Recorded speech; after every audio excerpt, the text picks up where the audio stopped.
with Nystrom. Tonelli to Nystrom. He scores! Bob Nystrom scores the goal. The Islanders win the Stanley Cup. Has been named winner of the Conn Smythe Trophy as the most. I remember him fighting Jim Korn, teammate, and it was like, ooh, like corny. It was not a good thing for Jimmy Korn. I'll tell you. Bobby and I, like, absolutely, like, wow. He teed off on him. It was like, it was a good thing I don't have to fight this guy very often because he was tough. He was crazy tough. He was the man who could make the most feared fighters in NHL history back down with his fists, and at the same time, score the most important overtime goal the league had ever seen.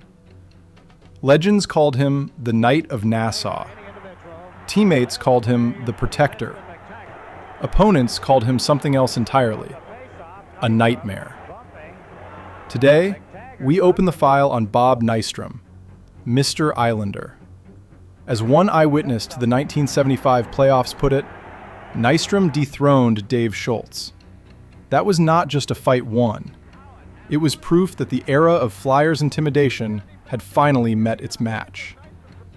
But how did a kid from Sweden become the nightmare of an entire league?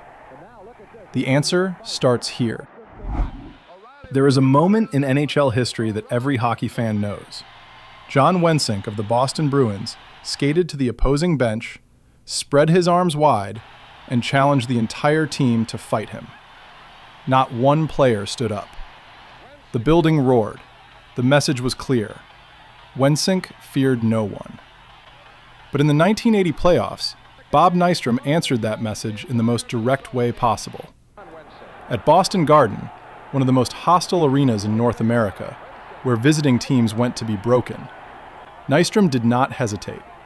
He stepped up, stood his ground, and delivered 7 consecutive right hooks that left Wensink desperately trying to hold on. There was no escape. The crowd went quiet. It was not just a physical victory. It was a statement delivered inside the enemy's fortress, in front of their own fans, at the most critical moment of the playoffs.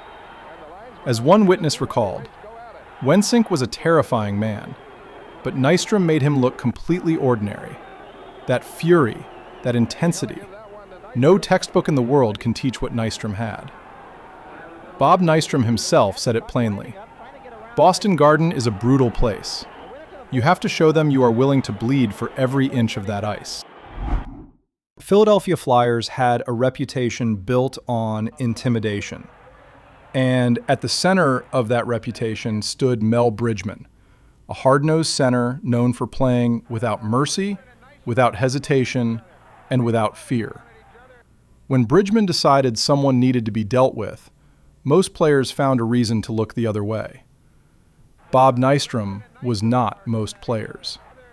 On February 19, 1978, the two men met in what witnesses would later describe as a pure, unfiltered war. No tactics, no circling.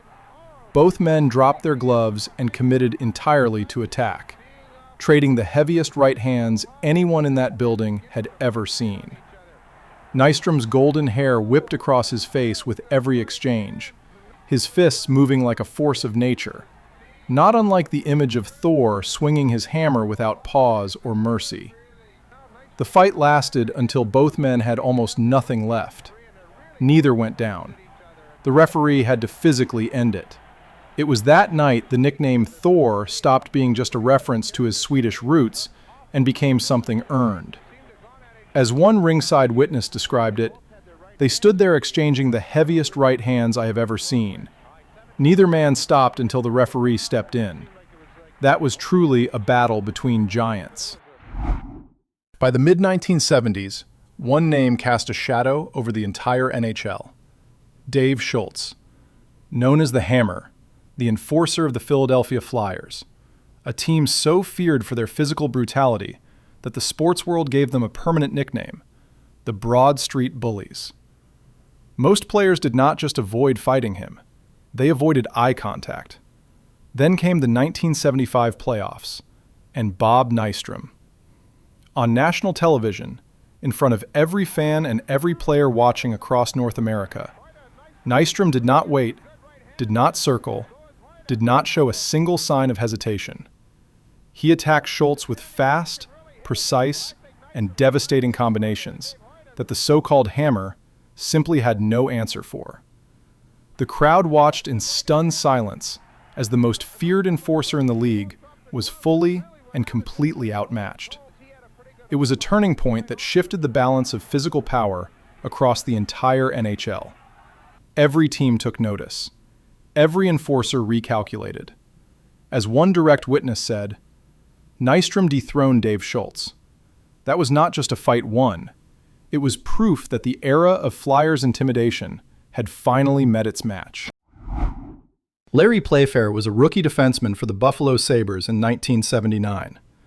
Long reach, exceptional grip strength, and a technique that veterans across the league had quietly begun to respect.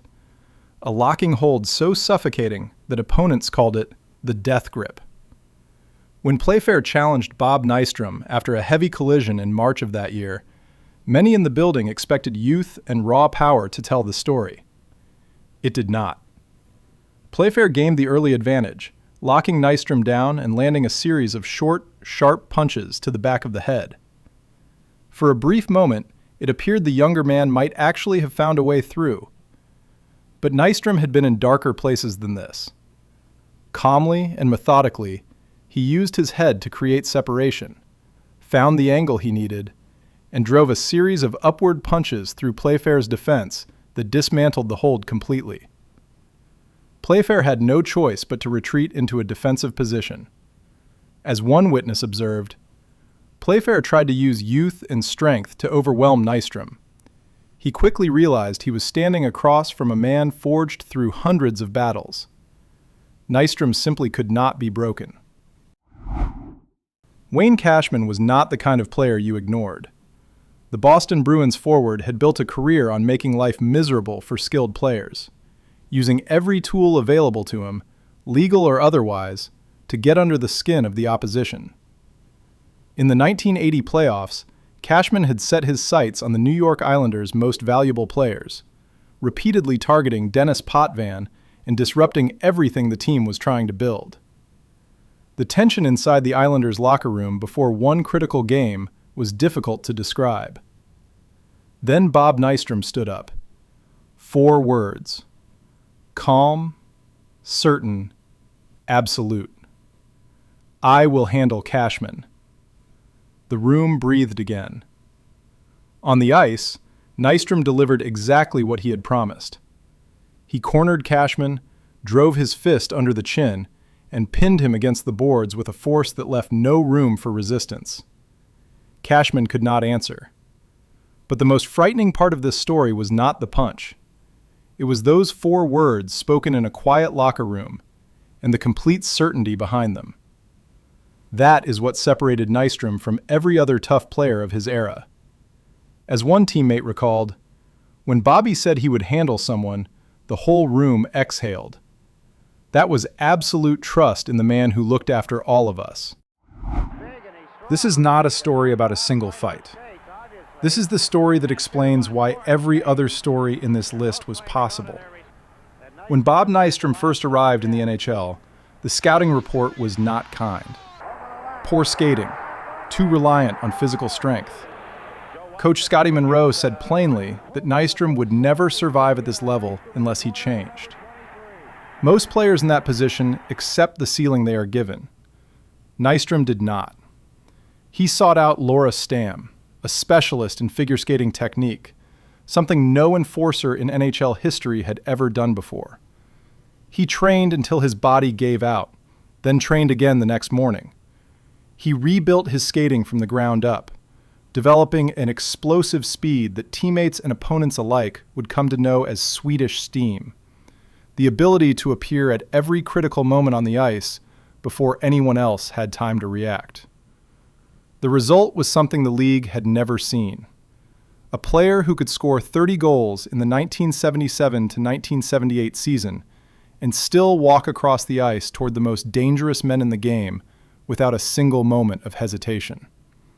As Laura Stam herself said, Bob was the most dedicated student I ever had. He took every physical limitation he had and turned it into his sharpest weapon. From a young boy in Sweden who was told he would never make it, to the unbreakable heart of a dynasty that won 4 consecutive Stanley Cup championships from 1980 to 1983. That is the journey of Bob Nystrom. 900 games, 513 points, 4 overtime playoff goals, once the most in NHL history. As his legendary captain Dennis Potvin said, he embodied the core values that define the identity of the New York Islanders: toughness and an extraordinary will to maximize every ounce of talent he had. And Mike Bossy, one of the greatest goal scorers the game has ever seen, said simply, "Bob Nystrom was the fastest man I ever saw on a pair of skates." What do you think about him? Leave your thoughts in the comments below. If you enjoyed this, please like this video and subscribe to the channel. Thank you so much.